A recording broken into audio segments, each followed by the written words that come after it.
والصلاة والسلام على سيد المرسلين وعلى آله وصحبه أجمعين. رب اشرح لي صدري ويسر لي أمري واحلل عقدة من لساني يفقه قولي ولا حول ولا قوة إلا بالله العلي العظيم.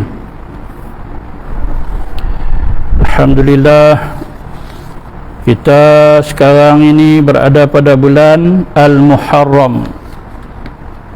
Pada bulan Al-Muharram, antara bulan yang mulia di sisi Allah Ta'ala. Dan amalan yang amat sangat dituntut pada bulan ini iaitu puasa.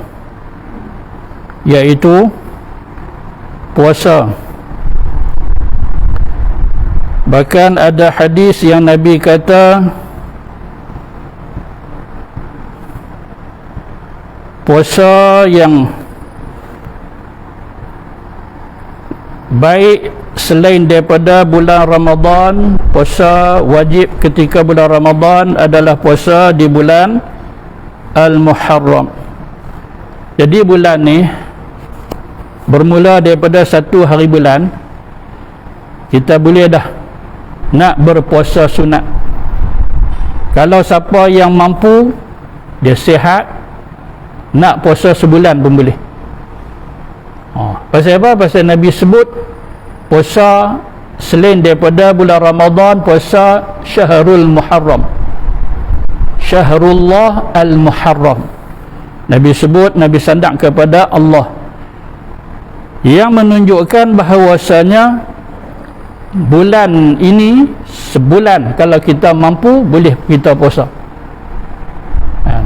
Cumanya dalam bulan ini ada satu hari yang elok sangat kita berpuasa, hukum dia sunat.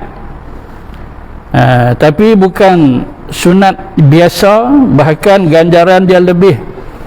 Sehingga kan ada satu hadis sahih riwayat Imam Muslim berkaitan dengan puasa pada hari yang ke-10 bulan ni, yang namanya Ashura. Hari yang ke-10 Al-Muharram nama dia Ashura, iaitu sebuah hadis daripada Abu Qatadah radhiyallahu anhu. Nabi menjelaskan berkaitan dengan puasa Ashura,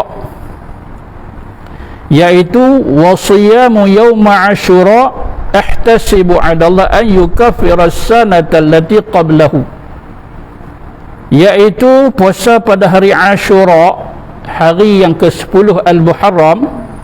Aku berharap kepada Allah agar boleh menghapuskan dosa-dosa setahun sebelumnya, iaitu tahun yang lepas. Baru ni kita jumpa satu hari nama dia Arafah. Kelebihan kalau puasa Arafah 2 tahun Allah Ta'ala hapuskan dosa 2 tahun. Yang ni pula iaitu setahun. Kalau hari tu kita tak puasa, apa hukum dia? Puasa tu sunat, tak dosa kalau kita tak puasa, tapi kita rugi. Maka hari tu Arafah kita tak puasa, yang ni kalau boleh jangan kita tak puasa. Dan hari ini hari yang ke-8 Al-Muharram, esok iaitu hari yang ke-9. Jadi bila Ashura kita? Tahun ni 1444 Hijriah, iaitu hari Senin. Ini Sabtu 8, esok Ahad 9, Senin Ashura. Jadi ketika kita nak puasa Ashura ini, kita kena tahu sikit tentang hukum dia, iaitu kita nak puasa pada hari Senin ini. Yang pertama, apa dia? Oleh kerana Senin ni dia bertembung dengan Ashura. Ashura itu pada hari Senin, maka boleh kalau kita nak gabungkan niat. Sahaja aku puasa Ashura beserta sunat hari Isnin. Boleh. Ada setengah ulama kata niat satu pun tak apa dah. Niat satu pun tak apa. Pilih nak niat Ashura ke atau nak niat Isnin, dapat dua-dua walaupun niat satu. Sebab apa dapat dua? Sahaja aku puasa sunat hari Isnin, pasal hari tu hari Isnin. Dapat Ashura sebab ianya juga hari yang ke-10 Al-Muharram, walau tak niat dia. Kalau kita niat Ashura, ianya berlaku pada hari Senin. Ni pandangan ulama. Tak gaduh kita nak kembang niat, payah. Mungkin ada setengah orang dia tak biasa nak berserta macam mana nak sebut, saya tak apa nak mahyak. Niat satu pun tak apa, niat dua pun tak apa. Pilih satu tu nak niat Senin punya ke atau Ashura punya, begitu. Kemudian itu satu yang kita kena tahu. Pasal apa? Pasal bertembung dengan hari Senin Ashura tu. Sebab bila kita dah tahu nanti ada masalah, sahabat-sahabat kita ke adik-beradik kita tahu kata kita ni rajin duk mengaji, mereka tanya, ni Senin ni macam mana nak niat? Itu yang saya sebut tu kan. Kita kena tahu. Nanti kata apa, hampa ni mengaji tak sampai ke situ, orang nak tumpang ilmu hampa pun tak boleh tanya, hampa tak boleh nak jawab. Itu satu. Yang kedua, walaupun puasa pada hari Ashura itu, hari ke-10 itu adalah sunat, namun ada hadis yang Nabi kata janganlah ibadat kita khususnya puasa menyamai orang Yahudi. Jangan menyamai Yahudi. Sebab apa? Sebab apabila Nabi puasa, Nabi suruh sahabat puasa Ashura, tiba-tiba ada sahabat kata, ya Rasulullah, hari ini juga Yahudi puasa. Maka Nabi kata tak usah bagi serupa dengan mereka. Kemudian ada hadis yang lain, Nabi kata sekiranya aku boleh hidup sampai ke tahun depan, aku nak puasa pada hari yang ke-9. Tapi Nabi tak sempat. Ulama kata bahawasanya walaupun Nabi tak sempat puasa hari yang ke-9 tu, tetap ia menjadi hukum. Apa dia? Sunat puasa hari ke-9 dan hari ke-10. Maka hari yang ke-9 namanya iaitu Tasu'a, 10 Ashura. Ashura hari ke-9 Tasu'a. Maka oleh kerana Nabi larang kita nak serupa dengan Yahudi, maka ulama kata sunat dua-dua ni kita puasa, iaitu hari ke-9 juga hari yang ke-10 kita puasa. Dan ada pandangan ulama kata kalau tak ada sebab apa-apa saja, dia nak puasa sehari saja, iaitu Ashura saja, hari ke-9 dia tak mau puasa, sakit ke? Tak. Sibuk ke? Tak. Maka hukum dia makruh.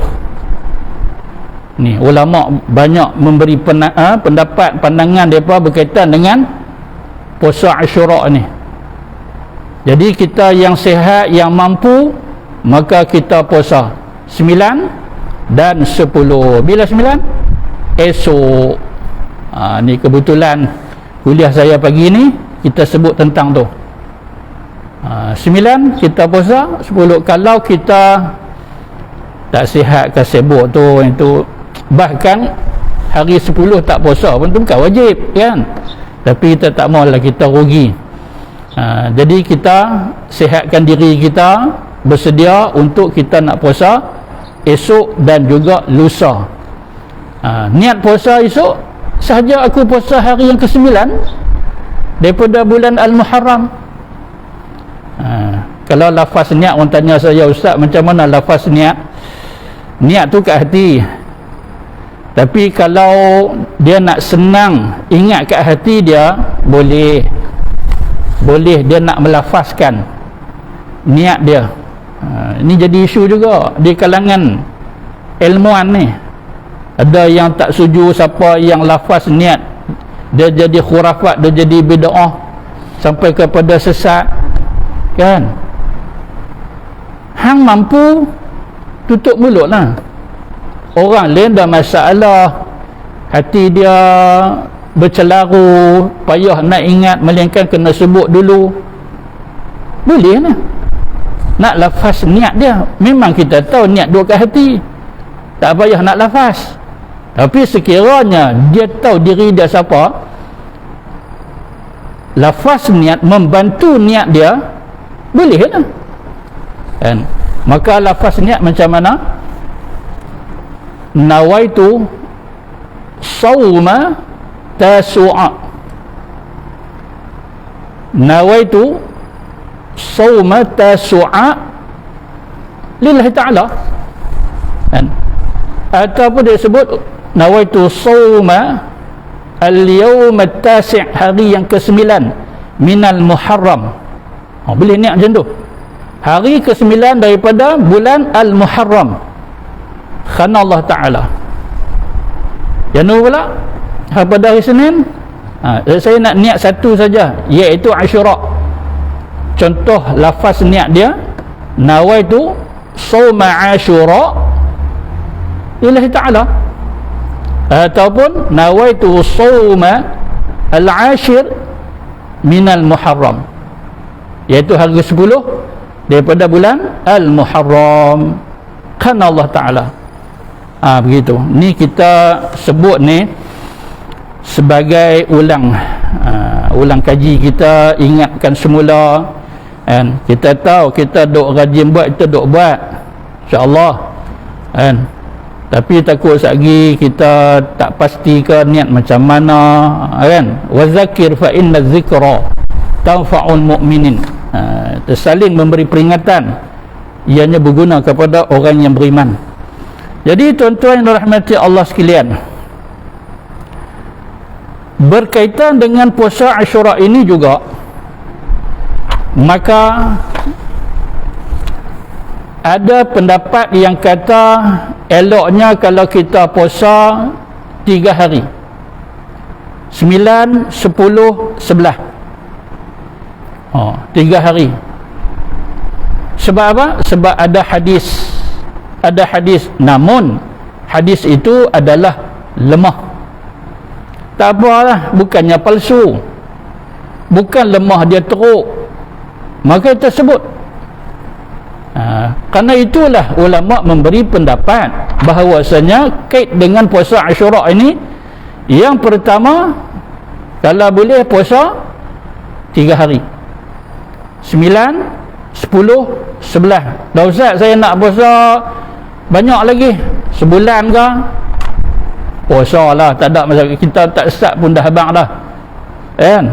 Pasal apa? Bulan ni, bulan Al-Muharram ni, kan, dia cadangkan ke siapa nak puasa banyak, sila. Cuma bagi orang yang tak mau nak puasa banyak, sibuk ke, tak apa sihat ke, dia nak kurang, kait-kait dengan Ashura macam mana, bagi orang tu dia sebutlah yang ni, 3 hari, 9, 10, 11. Pasal apa? Ada riwayat, namun riwayat itu lemah, kita dah sebut. Yang kedua, kalau tak boleh 3, 2 hari, kan? 2 hari, 2 hari, 9, 10. 9, 10. Tapi saya 9, saya nak kena hantar anak, contoh, kan, asrama ke, atau saya temu janji dengan doktor. Sekali doktor dia sumbat, dia suap apa semua, macam mana dengan puasa saya? Kalau macam tu, maka dia ambil 10, 11. Pasal 9 tak boleh. Pasal apa pula dengan 10, 11? Sebab tak sah kita dah sebut, Nabi kata jangan serupa dengan Yahudi. Yahudi puasa hari yang ke-10 saja. Dah tak boleh 9-10, dia ambil 10-11.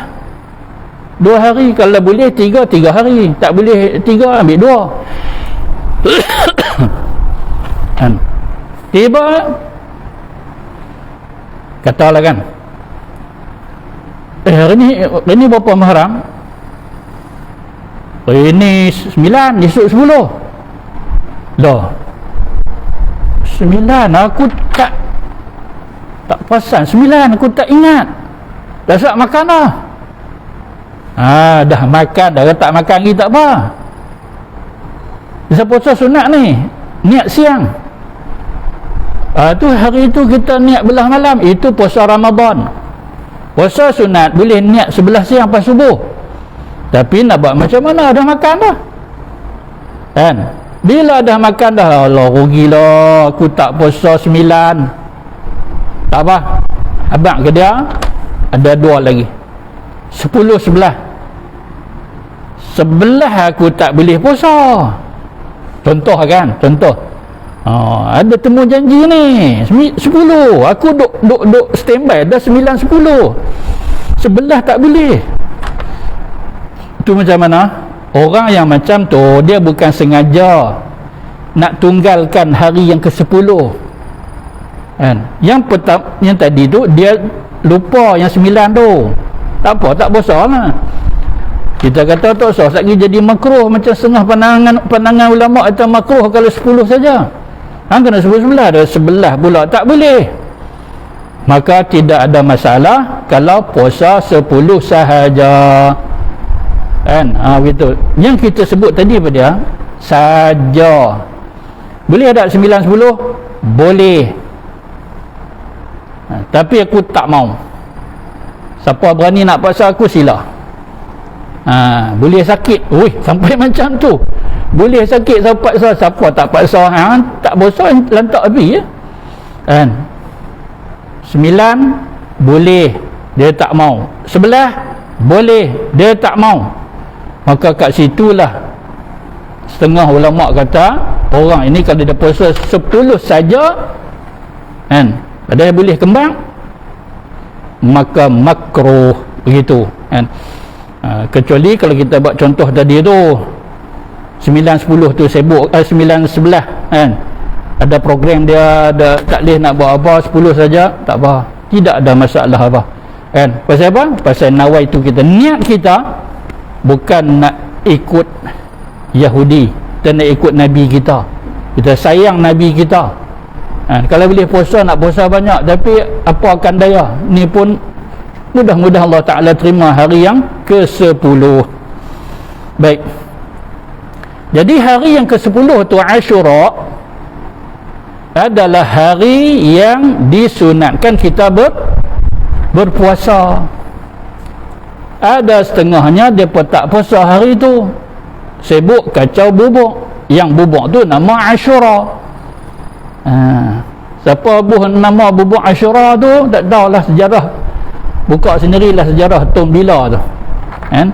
Depa buat bubuk yang nama dia Ashura. Mai bulan ni jumpa bubuk tu. Sampai depa merapu pemohong atas nama Nabi. Dia kata ada satu sabda Nabi suruh makan bubuk Ashura untuk tingkatkan iman. Tu merapu. Jangan buat contoh khurafat, berdosa, haram. Nabi duduk tengah buat kuliah, Sayyidina Abu Bakar, Umar duduk kacau bubuk Ashura kat luar. Jangan macam tu. Nak ke darah makan tapi jangan duduk reka merapu macam tu. Ni tak puasa, siapa tak puasa? Dia kata nak puasa macam mana nak kacau bubuk? Padahal yang dituntut itu berpuasa. Ustaz salahkan abad? Tak salah kan, tak salah nak buat. Tapi jangan duk reka hadis-hadis palsu berkaitan dengan bubuk Ashura tu kan. Buat untuk kita berbuka puasa kan, bagus ya. Kacau lagi. Kata kena pula hari ni hari Minggu, hari cuti ke apa ke, atau tidaknya tak rumah-rumah atau habaq ke mereka, hampa main ambil abang buka puasa kan. Bubuk kita buat dah pada hari ni, begitu. Baik, jadi tuan-tuan yang rahmati Allah sekalian, berkaitan dengan Ashura ini, kita yang berumur ni tak apa kisah sangatlah. Anak-anak muda, anak kita, cucu kita, mereka sibuk dengan media sosial, Facebook kan, atau YouTube ke, ataupun WhatsApp. Mereka hantar hadiah-hadiah palsu berkaitan dengan Ashura kan. Ada hadiah palsu, ada hadis yang Syiah punya. Ni saya nak sebut ni. Laku ni hadis ni waktu ni kau duk sebut. Ramai juga yang tanya saya, Ustaz macam mana Ustaz, hadis ni betul ke? Kalau puasa ni ganjaran dia sekian-sekian.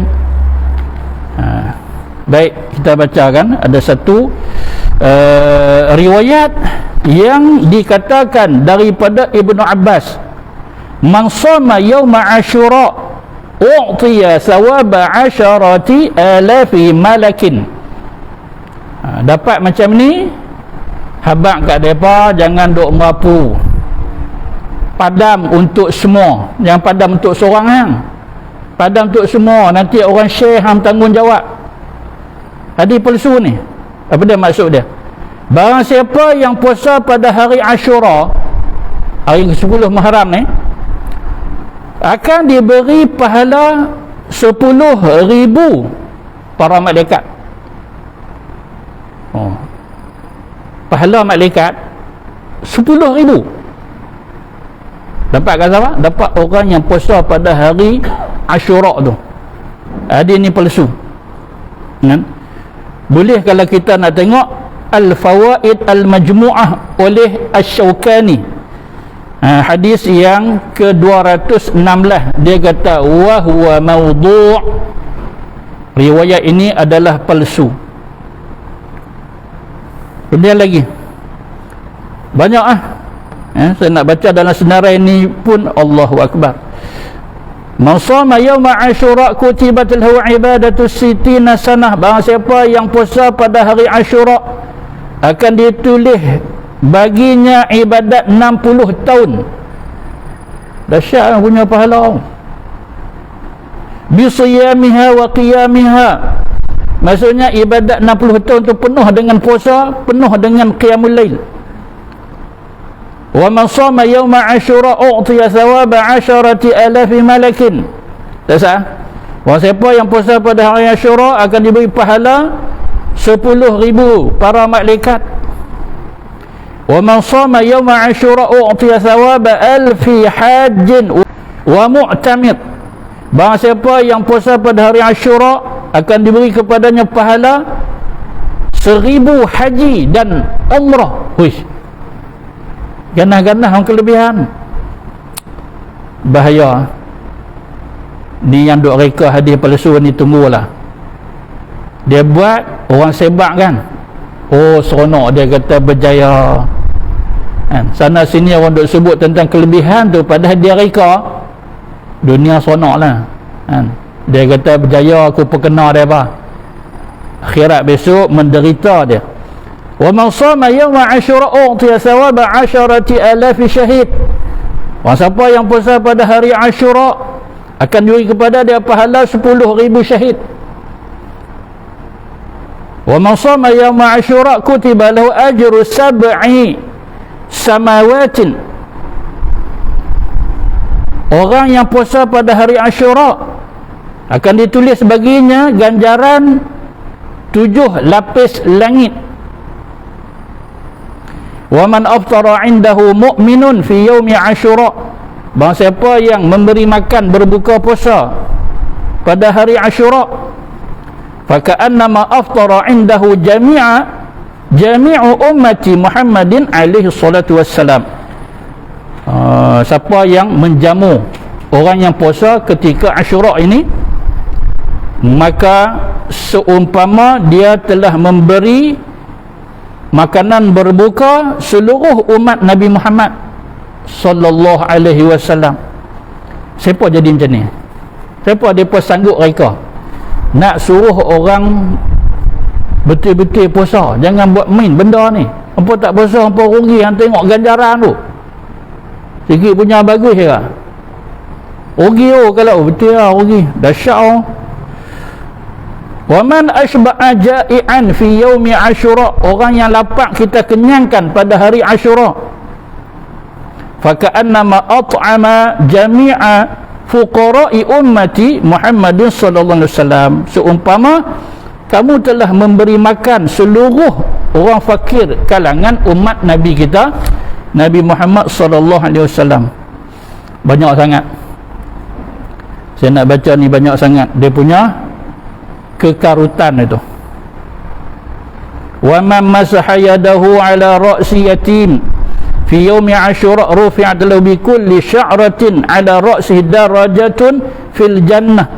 Bahawa siapa yang menyapu kepala anak yatim pada hari Asyura, rufi'at lahu, diangkat baginya setiap helai rambut atas kepala anak yatim itu satu darjat dalam syurga.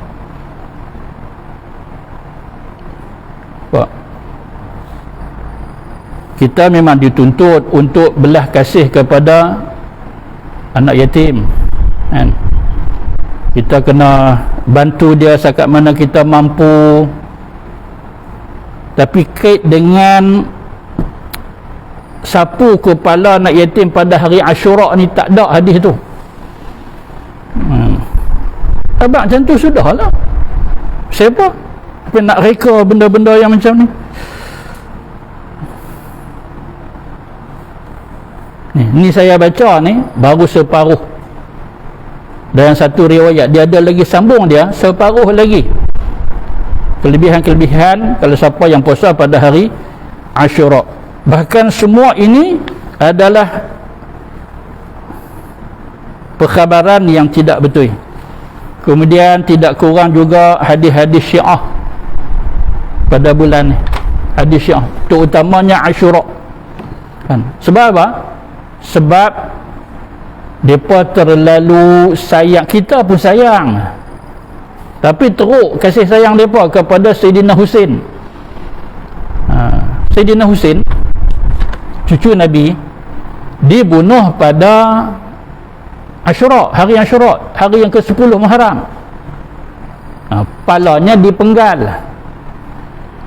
Jadi selepas peristiwa itu, hadis-hadis palsu berkaitan dengan Husain ni terlalu banyak. Terlalu banyak. Saya baca kan antara dia. Man bata 'inda qabri Husain lailata Asyura. Barang siapa yang tidur di kubur Husain pada malam Asyura, maka dia akan bertemu Allah Ta'ala pada hari kiamat dengan limpahan darah di tubuh dia, seakan-akan dia juga berjuang bersama dengan Sayyidina Husain ketika peristiwa Karbala. Tu hadis mereka. Jadi kalau kubur Husain ni, mereka punya pakat pi. Di Syria dia ada satu tempat di Halab, Aleppo, ke bahasa Arab dia kata Halab. Di sana ada satu tempat dia kata makam kepala Husain.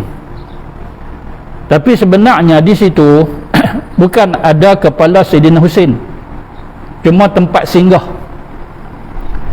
Kejadian di Karbala di Iraq, kan, bawa kepala tu daripada Iraq bawa ke Damsyik, singgah kat situ. Tempat yang saya kata tadi Aleppo, singgah kat situ. Jadi di situ tu, tempat tu depa buat satu binaan di imarah lah, kita kata bahasa kita kan, imarah tu cara depa. Macam puja, seru, menangis, merung. Saya duduk sana, saya tahu, saya pi habaq-habaq macam mana apa dia tu, saya nak ambil tahu. Saya pi sendiri. Oh ni kesan tengok apa merah ni kesan darah Husain pernah letak kat sini. Dawat apa tak kat situ, darah apa tak kat situ. Tapi yang tak asuk buta ni dia percaya sungguh kan, tak hidung kan cium ambil berkat. Oh macam tu. Ni darah Husain ni, bawa dekat Damsyik, kepala Husain tu, kotak dia kan, ada dalam Masjid Al-Umawi pada satu juzuk belakang masjid, satu juzuk belakang masjid. Sini ke tempat letak kepala? Tak, kotak kan, kotak saja. Kita buka kitab, dia kata kotak tu kepala tak kat mana kan. Setengah ulama kata kepala Husain daripada Karbala singgah sat dekat Aleppo, singgah dekat Masjid Al-Umawi, masjid negara Syria tu, tinggal kotak kat situ, bawa kepala pi ke Mesir. Wallahu ta'ala a'lam. Maka di Mesir, di Qahirah, dia ada masjid kepala Husain. Oh situ lagi lah, Allahu Akbar. Orang ni kalau Ashura ni situ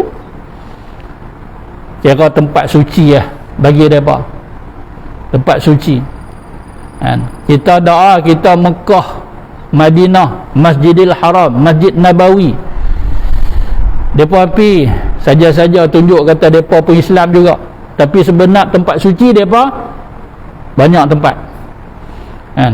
Kat Karbala, kubur pembunuh Sayyidina Umar, oh mereka puji bukan main yang bunuh Sayyidina Umar kan, Abu Lu'lu'ah Al-Majusi. Oh mereka ra'i sungguh-sungguh, inilah orang yang hebat boleh bunuh Umar. Mereka memang anti sungguh dengan Sayyidina Umar, dengan Abu Bakar, dengan Aisyah, puak-puak Syiah ni. Hati-hatilah, sebab di Malaysia kita ni kumpulan mereka ni ramai. Sengah-sengah ni anak-anak kita kan, siapa-siapa kan tidak anak kita, mereka buat grup-grup WhatsApp, lepas tu ada link, tak tahu siapa yang masuk kan, masuk, lepas tu mereka hantar hadis-hadis mereka kan. Kita pun tengok cantik, bagus nasihat ni, sabda Nabi, kita pun CMP kan, kita copy, kita share, habis kan, kita duk sebab pahaman dia. Lepas tu saya pesan ahli-ahli dalam grup saya pesan, dapat saja hadis-hadis ni nanti dulu, dapat nak share. Yang kita punya pencerahan kita buat bergelok dah dengan dalil, tak mahu, kadang tak baca. Yang saya buat ni, mereka tanya kemuskilan, saya bagi pencerahan, setengah tak baca kan. Macam mana Ustaz mereka tak baca? Duk tak lama apa tanya pula, atas baru atas tu kita dah jawab dah, hampa tak baca ke? Tapi yang orang lain punya yang mampu-mampu ni sat saja, masuk share tu, awak hati-hatilah pesan-pesan dekat kawan-kawan kita kan. Tambah kita yang beromok-beromok ni, dia buat perangai macam budak-budak yang tak faham kan, perkongsian kan, tanpa kita tabayun. Ni antara kan, hadis dia ni, hadis Syiah. Barang siapa yang menziarahi akan kubur Husain kan, dan tidur di sisi kubur Husain itu pada malam Ashura sampai ke cerah, tu dia kan, maka Allah Ta'ala akan bangunkan dia di padang mahsyar nanti dengan darah Husain, dan beberapa ramai orang yang mati syahid akan berserta dengan dia di padang mahsyar itu. Barang siapa yang membaca ni, saya baca ni apa dia, ni bukan hadis kita, hadis Syiah. Waktu ni depa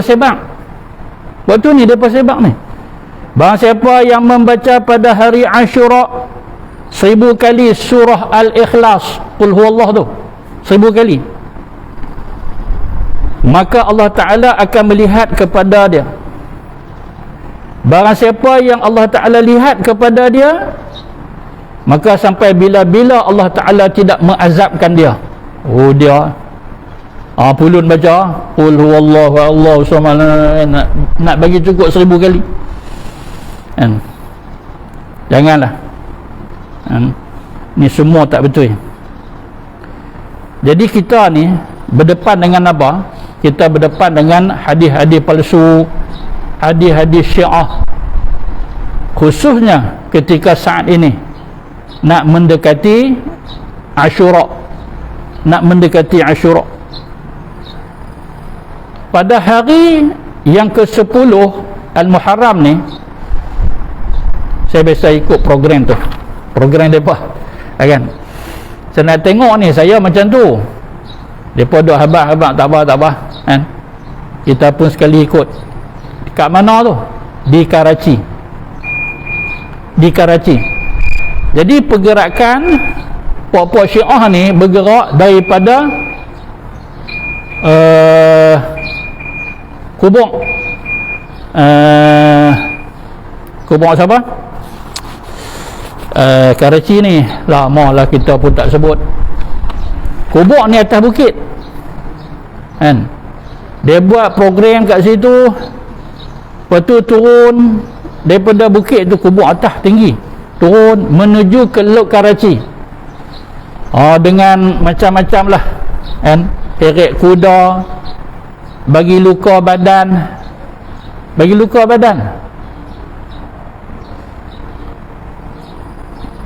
Ada satu rantai dekat tangan kanan, tangan kiri. Ujung rantai tu dia ada 3 ataupun 4 bilah pisau. Mereka buat macam mana? Ada rentak tarian. Cara mereka langkah, pisau ni mereka hawing ke belakang, jadi masuk dekat badan mereka, masuk kat badan mereka. Sekali saya tengok takut. Pisau masuk, sehari pisau ni pula dia kerat isi jatuh.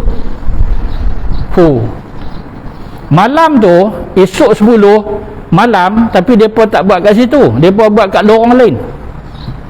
Kawan saya yang sewa atas, selalu bila malam ke 10, esok 10, akan buat kat lorong bawah tu. Kan kawan bagi tahu. Itu buat apa pula? Parang, katuk kepala. Siapa yang darah banyak kat tubuh dia, orang ni hebat.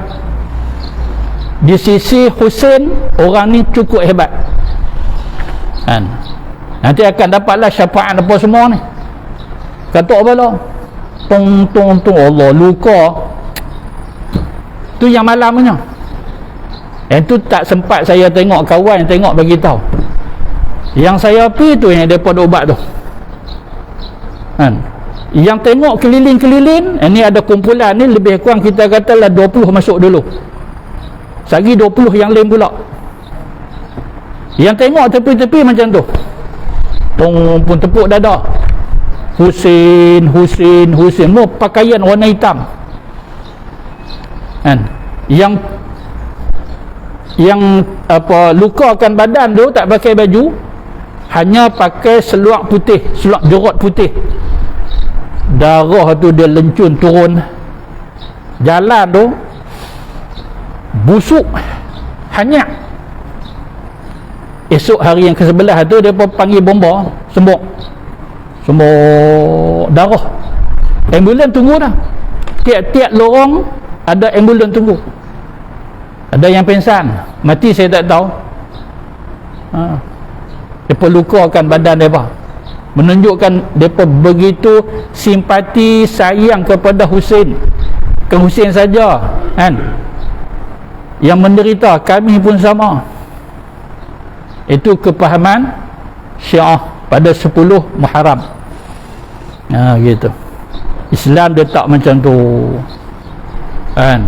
Kita bukan tak sayang kepada Husain, tu bukan cara kita kan. Haram kalau kita nak buat mudarat dekat siapa, kat diri kita pun tak boleh. La darara wala dira wala tulqu bi aidikum ila tahlukah kan. Jangan kita dedahkan, jangan kita buat sesuatu yang mencelakakan diri kita. Hukum tu haram. Tapi mereka tak, tu pahaman mereka. Jadi tuan-tuan yang dirahmati Allah sekalian, maka hendaklah kita berwaspada maklumat-maklumat yang kita dapat berkaitan dengan Asyura, walaupun daripada kitab-kitab ulama kita sekalipun. Sungguh, macam mana orang dulu, ulama kita dulu, mereka dapat hadis daripada guru mereka, mereka hafal, mereka sebang. Maka kita lah ni, kita nak kena semak balik, nak kena tengok balik betul ke tidak kan? Sebab apa? Sebab banyak juga yang ada dalam kitab-kitab ulama kita rupa-rupanya palsu, rupanya palsu. Baik, buku yang selalu mereka rujuk ni, nama dia Tanbihul Ghafilin. Orang ngaji pondok ni ada buku ni, orang lama-lama biasa ada buku ni, Tanbihul Ghafilin. Oh, apa jangan main lah, ni Imam Abu Lais As-Samarqandi. Pada hadis dalam buku tu yang bernombor 475, dia kata apa? Daripada Ibnu Abbas radhiyallahu anhuma, qala Rasulullah sallallahu alaihi wasallam, man shama yawma Asyura minal Muharram a'tahu Allah Ta'ala thawaba 10,000 malakin. Yang ni kita dah sebut dah tadi. Orang yang puasa pada bulan pada hari Asyura daripada bulan Al-Muharram, Allah Ta'ala akan bagi kepada dia pahala 10,000 malaikat. Barang siapa yang puasa pada hari Asyura, wa masama yauma Asyura minal Muharram, hari yang ke-10 daripada Al-Muharram, u'tiya thawaba 10,000 hajjin wa mu'tamir, akan dapat pahala 10,000 haji dan umrah. Wa 10,000 syahidin, juga dia dapat 10,000 syahid. Wa man masaha yadahu ala ra'si yatim yauma Asyura, siapa yang sapu kepala anak yatim pada hari Asyura, rafa'allahu ta'ala lahu bi kulli sya'ratin darajah, setiap helai rambut itu satu darjat akan diangkatkan. Ianya adalah palsu, berada dalam kitab Al-Mawdu'at Imam Ibnul Jauzi jilid 2 muka surat 570. Palsu pasal apa? Sebab kat sanad dia kita tak belajar bab sanad, kita ambil kata-kata tu je. Tak boleh, oh ni Nabi bersabda, betul Nabi bersabda kan? Siapa yang bawa hadis tu? Tiba ada dalam sanad hadis itu perawi yang nama Hamid bin Adam Al-Marwazi. Imam Az-Zahabi kata apa? Hamid bin Adam ni dia seorang kazab. Dia siasat latar belakang dia ni seorang yang pembohong, suka mendusta, membohong, perkena orang sana, perkena orang ni, dia suka bohong. Boleh percaya tak hadis dia? Pasal dia latar belakang dia suka membohong. Begitu juga ulama lain yang menilaikan perkara yang sama, seperti mana Ibnu Ma'in. Dia kata apa? Dia kata Hamid bin Adam ini pembohong, semoga Allah melaknatnya. Tu dia. Ni dalam kitab Mizanul I'tidal jilid 1 muka surat 447. Dia kata ni tak boleh lah ada dalam kitab ulama kita ni, Samarqandi pun semua. Ni kita buat contoh. Bukan kitab ni saja, bahkan kitab lain sama. Hati-hatilah, saya tak tahu, tanya orang yang tahu. Nak percaya nanti dulu, nak sebab apatah lagi. Tanya dulu. Loh, saya tak dan nak tanya, buat senyap sudah.